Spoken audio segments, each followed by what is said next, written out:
This is a significant first step towards a world where everyone can go and explore amongst the stars. One of the things we hope to accomplish and why we named our mission Inspiration 4, to inspire others to be able to do extraordinary, maybe even unthinkable things like go out and venture amongst the stars today, but also to inspire people what's possible that can still be done here on Earth.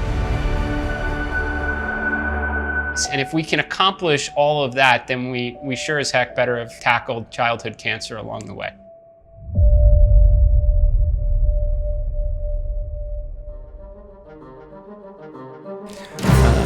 Great to see you guys. Pleasure to meet you as well. So I know you guys have got a busy schedule, so we'll get stuck straight in. Can I ask you to just introduce yourself, each name, rank and serial number, so to speak? You know our backgrounds pretty well. So I'm Scott Poteet. I go by Kidd, Kidd, and I'm one of the directors for Inspiration 4. And I'm Todd Erickson, go by Leif, and also one of the directors for Inspiration 4. So what was it like to make this leap from atmosphere to space? We both come from aviation backgrounds, military, flying fighter jets. So once Jared kind of get involved in that industry, there was a natural progression, evolution of a relationship with Jared, flying the fighters as he grew his fleet of aircraft. And the first time that Jared had mentioned his interest in space was just a short 11 months ago. And he had the opportunity to have a conversation with SpaceX about a collaboration, just an interest in eventually becoming a customer of SpaceX. Not knowing, when that first all-civilian mission to space was going to occur. Timing worked out perfect for him. He was afforded the opportunity to procure that first mission. And again, back to Jared's personality, and he decided to make it a project and make good out of this mission. With it being the first all-civilian mission to space, we wanted to make sure we benefited those on the ground, and that's why we've partnered with St. Jude Children's Research Hospital. And what are your relative responsibilities between you, and what are the challenges leading up to this launch? Obviously a lot of challenges, right? So our job is really to interface on behalf of Jared and the crew with SpaceX on pretty much the whole gamut of the mission, everything from mission design, the science that's going on board, as well as the logistics and coordination. There's some unique challenges with this mission. Obviously, it is the first all-civilian space flight. So instead of taking NASA astronauts who've been vetted for a long period of time, have a real known medical history and so forth, we're now taking normal everyday people like you and I into space. So that was kind of the first challenge, is just making sure that, hey, we could clear them medically to go into space, and working through that process. The training has been, as intense, or I would even say more intense than what a typical NASA crew does for a Dragon mission. And then beyond that, there's some other unique constraints with this mission in that we're not going to the International Space Station. So, for example, when NASA launches their rocket, they really only have to worry about weather at liftoff. We now have to worry about weather at liftoff as well as the return weather. So it kind of makes that problem a little bit more complex, which is great. It's a unique challenge, and it's been pretty exciting to kind of start pushing some of these boundaries. We're going higher than humankind has gone in quite some time. Really, there's probably only been two human missions since Apollo that are going to an orbital altitude that we are. So we're going to 575 kilometers, which is, about 150 kilometers higher than the International Space Station. So it's starting to push out towards, the unknown again, which is pretty exciting. And Scott, what's the biggest challenge you've had? Jumping in with both feet from the very beginning. it's been a marathon sprint, if you will, since we started back in November. From just so there were so many unknowns when we started this project, and Jared came up with the idea. But it has been extremely rewarding and beneficial, and I think it's touched so many lives. I mean, we meet people day in and day out. And it's not your space nerds or the junkies that love this industry. It's your average people off the street who have been affected or impacted. You look at our selection process. The second seat, other than Jared's seat as the commander of the mission itself, the second seat we donated to St. Jude because it was a commitment to the partnership that we've created on this collaboration. And they selected an absolute hero. Haley Arsenault, she beat cancer. She's a cancer survivor, and she beat it when she was 11 years old. And she has grown up to be a physician's assistant, helping other kids now fight cancer at St. Jude. And she's been a rock star through and through this entire project. And then Chris Dombrowski, through his generosity, and donation to St. Jude, was the winner of the sweepstakes back in February. And then last but not least, Cyan Proctor, who's a geoscientist, community college professor, who through her entrepreneurship won the contest that we had back in February. So through those individuals, through their stories, it has impacted so many others, and that's what makes this entire project so special. And it's great that we were able to partner with Time Studios and Netflix to be able to share this story, because otherwise, not everyone would have been able to get behind the scenes to see what their intense training was like and is like. I mean, in fact, today, we're about you're holding us up from going to fly some fighter jets with the crews in our back seats, right? To get some more experience and get them ready for the mission come Wednesday.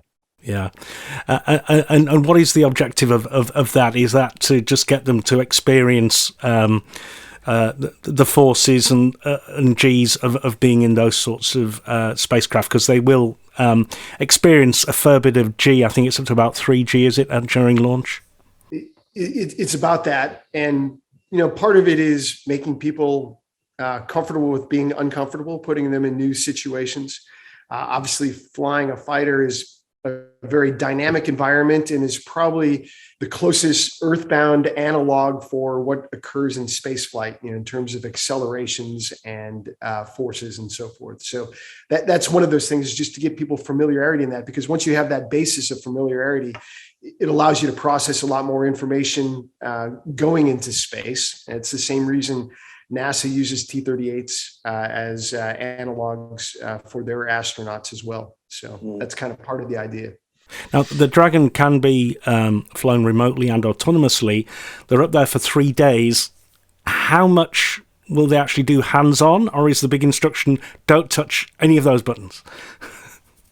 Yeah. I mean, so with all things, right, automation is, it's a very high level in Dragon, right? But with all automation, right, it's not perfect, right? So the crew is there basically to make sure that, Dragon is not going awry, and making sure that things are proceeding in the manner they should. They're also there to intervene and take action in the event of an emergency, right? So if something happens that the automation can't handle, or there's some sort of multiple failure contingency or so forth, I mean, that's what the human element, and that's what the crew is trained to take care of. This will be the 4th manned launch of the Falcon Dragon combination. Nothing is without risk, and that's been emphasised in the TV series so far. What will your pulse rates be as that countdown concludes, potentially Wednesday evening your time? I think all of us are. You're right. It's not without risk, but we've done, and SpaceX has done, and NASA, before us in terms of getting these vehicles ready for, human space flight. they've done so much to mitigate the risk, right? There's always risk associated with adventures like this. But last night we just went through dry dress rehearsal, which is a rehearsal for the crew as well as the mission support team, the launch control center, everybody involved with the mission. And then we rolled that into a static fire of the Falcon rocket and Dragon combination on the pad. So we basically said, hey, the crew itself and the team is ready for launch. The rocket is ready for launch. And so I think both of us are feeling extremely comfortable. My pulse rate's going to be just pretty darn low, but my smile is going to be just so tremendous when that thing takes off on Wednesday night. Yeah, I don't think it's necessarily nerves. I think it's two things, excitement and jealousy. Amen. I have these conversations with family members and there's a lot of unknowns when we started this project, mainly my lack of awareness and knowledge of exactly how SpaceX operates. The fact that we've been part of this team for the last 10, 11 months, I have full faith and confidence, 100%, in the execution of this mission and how they operate, their safety record and standards. There's no comparison.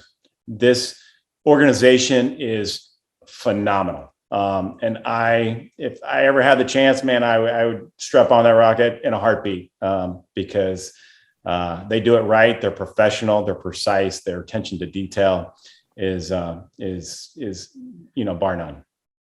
Great. Will you be going out to the pad with them to see them into the capsule? So there is a natural, that cut the cord separation point launch morning, where they'll be whisked off to go get suited up. So that will be our opportunity to say goodbye with along with their immediate family members and those that we've shared quarantine with. And then Leif and I will head to Mission Control. We have another individual who will be in Hawthorne at Mission Control. And then we'll just go through a 24/7 rotation where we'll be on console as their, that confidant, being a part of that team member. So we'll be there in spirit.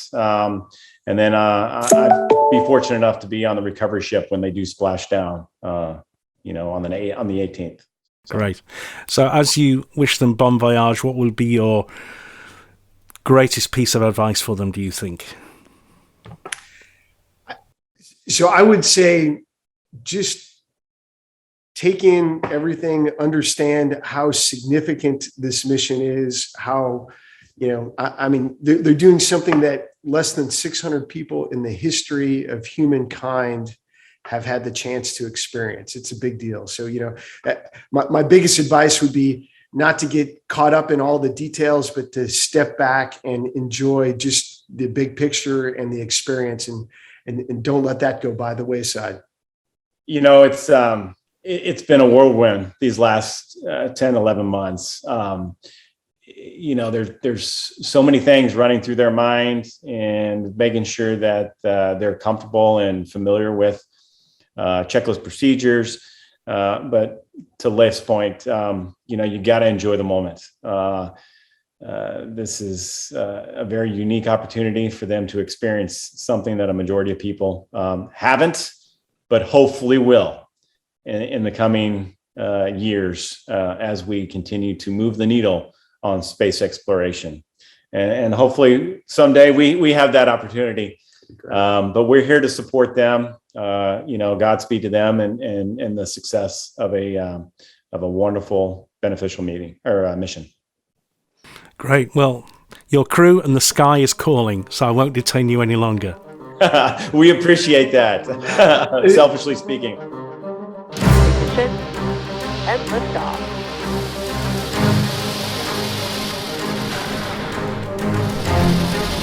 Stage 1 chamber pressure is nominal.